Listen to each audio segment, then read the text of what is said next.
Bonjour, nous allons faire le polissage de la face plane de notre échantillon de laitier. Donc, on va passer 6 postes. Donc, le premier, le papier sablé, le grain numéro 180, numéro 320, numéro 600, numéro 1200. Puis, on va terminer avec les tapis avec la part de diamant 6 microns et 3 microns. Donc là, si on va utiliser les papiers sablés, c'est toujours important de faire couler de l'eau, sinon les grains du papier pourraient très rapidement se remplir des copeaux de cette échantillon de métal qu'on va sabler. Donc le petit jet d'eau, on va l'orienter vers la surface. On va ouvrir la valve ici en haut pour la table de gauche et la deuxième valve pour la table de droite. Ça va être bien important lorsqu'on va quitter le laboratoire de fermer les deux valves rouges là, pour pas qu'il y ait un dégât d'eau en l'absence de gens dans le local. Donc je vais simplement lancer la rotation de la table, puis avec le robinet ici, tranquillement, pour pas qu'il y ait poussé, je vais envoyer un petit jet d'eau comme ça.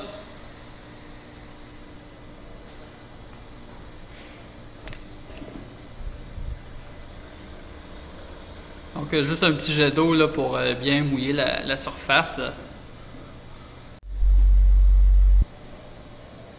Et ensuite, on va polir la face de notre cylindre jusqu'à temps qu'on ne voit plus les stries qui ont été faites par la scie ruban lorsqu'on a coupé le cylindre. Donc, ce qu'on va faire pour s'aider, les stries sont dans une orientation comme ça. Présentement, à la caméra, ils sont à l'horizontale.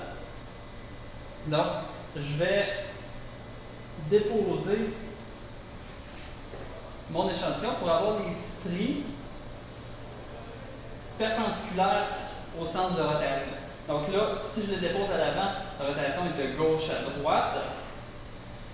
Et je vais m'assurer que les stries soient perpendiculaires, donc dans l'orientation vers le mur. Et je vais simplement être patient. Je vais regarder de temps en temps et je vais polir jusqu'à temps que je ne vois plus les stries. Les stries sont dans cette direction-là, qui ont été faites par la scie ruban initialement, et que je vais voir uniquement les stries qui sont dans le sens du mouvement du papier sablé. Donc, on va être patient.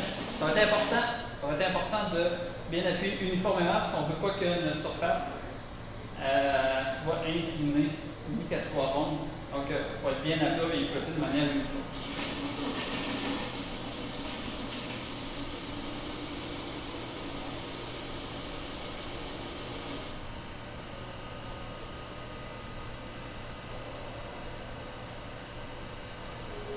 Donc, on peut voir le travail. Donc, à la verticale dans l'écran, vous avez les stries originales de la scie ruban. Et on voit là, le polissage qui commence à se faire. Donc, on va être patient. Puis, on va le faire jusqu'à temps qu'on ne voit plus les stries verticales de la scie ruban. Bon, après plusieurs minutes de polissage, j'ai presque réussi à enlever toutes les stries qui étaient là à l'origine, faites par la scie ruban. Donc, on les voit un petit peu à la droite de l'écran, quelques stries verticales. Mais étant donné qu'on va regarder une zone assez restreinte avec le microscope, donc j'ai décidé d'arrêter là quand même. Donc on voit à l'horizontale les stries qui ont été faites par le papier sablé, le premier poste qui est le plus grossier. Donc comme il va, j'ai parti la table tournante, la deuxième. On envoie un petit peu d'eau. Puis là, mes stries qui sont dans le sens de mon doigt. Donc, je vais tourner mon échantillon de 90 degrés pour faire disparaître les stries de l'étape précédente. C'est plus facile de voir d'une étape à l'autre si je suis prêt à changer. Encore une fois, le déposer bien à plat, mais l'important de ne pas l'incliner d'un bord ou de l'autre pour avoir une surface qui est vraiment plane et parallèle à la surface supérieure. Donc, on va être patient. Tranquillement, sans peser trop fort, on va sabler, ça va prendre encore plusieurs minutes. Et lorsque on va faire disparaître les stries de l'étape précédente, on va être correct pour aller à l'étape suivante.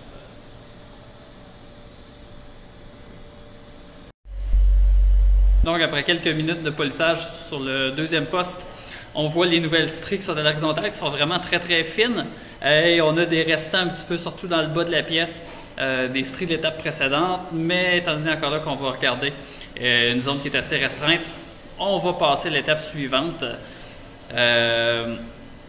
Si vous avez un doute, que vous êtes prêt à passer à l'étape suivante, c'est probablement parce que vous n'êtes pas prêt à passer à l'étape suivante et c'est impossible d'aller rattraper au poste suivant un polissage qui a mal été fait un poste précédent.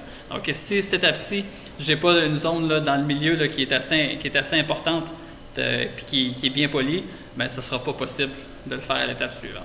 Donc là, étant donné que j'ai à peu près le 2/3 de ma pièce qui est bien polie, je suis satisfait de ça. Je vais aller à l'étape suivante, au troisième poste. On va continuer le même principe au poste numéro 2, au poste numéro 3, au poste numéro 4. Donc, on part ça, on envoie un petit peu d'eau. Encore une fois, je vais tourner ma pièce de 90 degrés par rapport à l'étape précédente. Et on va être passé. Là, avec le papier sablé numéro 600, c'est vraiment très très fin. Donc, on parle vraiment de polissage, on enlève à peu près pas de métal. C'est important d'avoir bien fait les deux étapes précédentes là, correctement. On ne peut pas se rattraper au poste numéro 2, au poste numéro 3. Pour raccourcir la vidéo, j'ai terminé l'étape-ci sans la filmer. Et je vais avec la quatrième étape.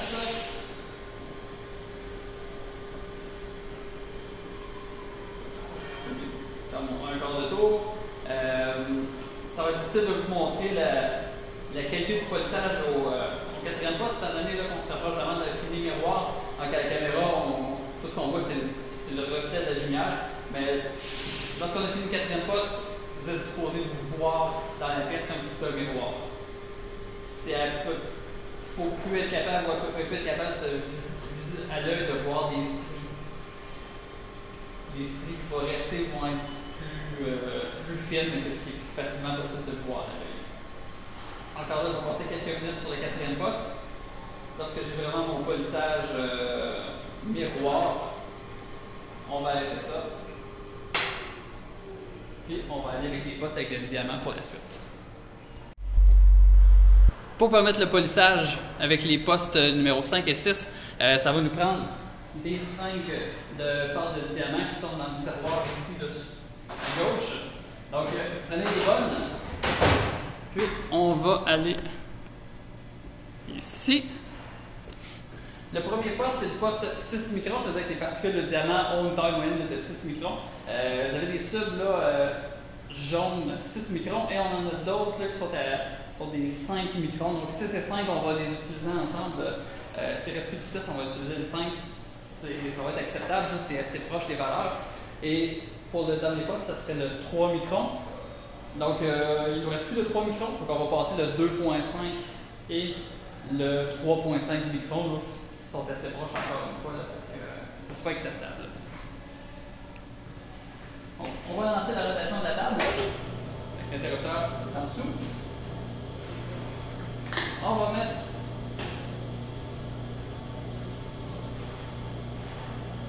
un petit peu de pâte de diamant 6 microns sur notre pièce. Donc, je vais ouvrir la seringue. Je vais prendre ma pièce.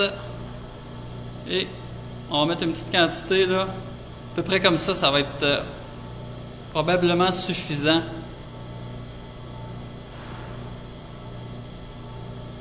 Donc, il y aura une petite quantité. Puis, on va aller sur la table de la rotation. On va mettre le fluide métallique fluide, qui est un genre de lubrifiant. On va en mettre un petit peu. Puis, on va être patient et on va polir. Et qu'à noter, si vous passez beaucoup de temps en 2 étapes, ça va être important de faire sécher notre pièce, idéalement en allant aux toilettes en salle de bain, de le faire sécher sous le séchoir à main. Si vous l'échouez sur votre chandail, c'est dangereux de l'égratigner.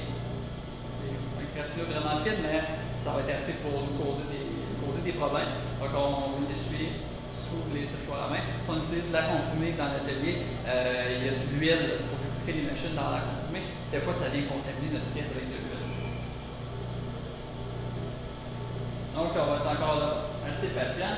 Lorsqu'on a vraiment un beau fini, on va pouvoir rincer à l'eau ici.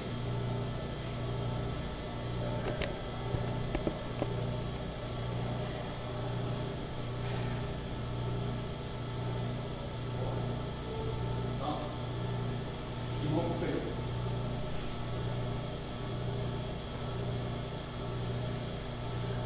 Normalement, il y a de l'eau qui sort de là. Il devrait en avoir pour le prochain cours. Bon, c'est réglé. J'ai pas le temps de reprendre la scène. On est vendredi après-midi. Idéalement, je ne vais pas l'essuyer pour ne pas l'égratigner. Je vais arrêter la poche numéro 5 et je vais aller au numéro 6. Fait qu'encore là, je vais prendre la seringue de pâte de diamant 3 microns ou ce qui va se rapprocher du plus. Puis, je vais mettre un peu de pâte de diamant. À peu près cette quantité-là, on en a assez.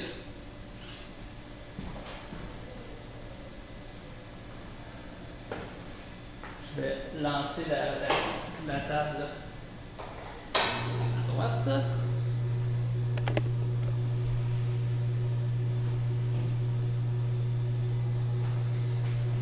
Je vais encore là un peu de métadifluide pour faire office de lubrifiant. On met jamais d'eau sur les tables numéro 5 et 6. Et je vais faire encore du polissage.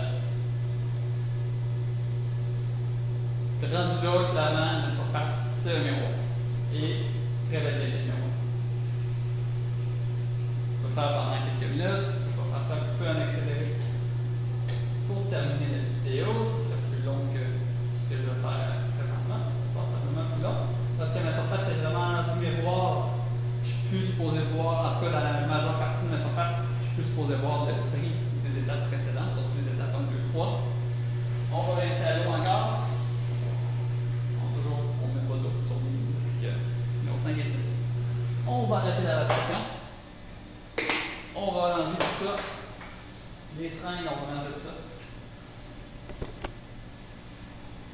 dans le tiroir ici. Le métadifluide au même endroit. On va faire ça.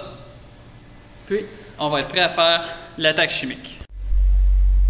Le but de l'attaque chimique, c'est de permettre de voir la surface de notre acier au microscope, donc de voir les grains, de voir sa cristallographie.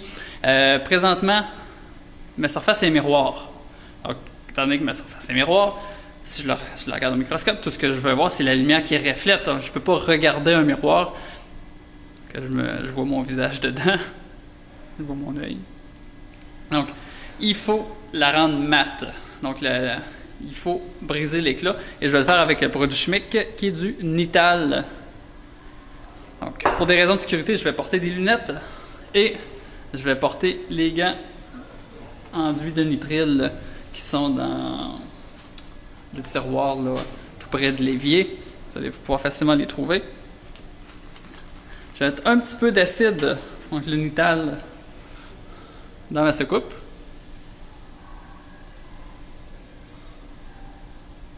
Un peu comme ça. Si vous êtes la dernière équipe à passer, on va simplement rincer dans l'évier. Donc, c'est pas une concentration d'acide très très élevée, donc on va juste faire couler un peu d'eau, puis ça va être correct pour en disposer. Si vous n'êtes pas la dernière équipe du cours, ben, je vous invite à laisser la soucoupe là, puis d'indiquer à la prochaine équipe que vous leur avez laissé de l'acide pour eux. Peut-être la mettre dans le coin, la repousser un peu pour pas que personne l'accroche. Donc, ma surface qu'on a polie, je vais la déposer sans toucher nécessairement au fond. Donc, je vais la déposer dans l'acide pendant 10 secondes. Donc, je vais compter 1002, 1003, 1004, 1005, 1006, 1007, 1008, 1009, 1010. Donc, 10 secondes. Ensuite de ça, je vais rapidement rincer à l'eau pour arrêter l'attaque chimique.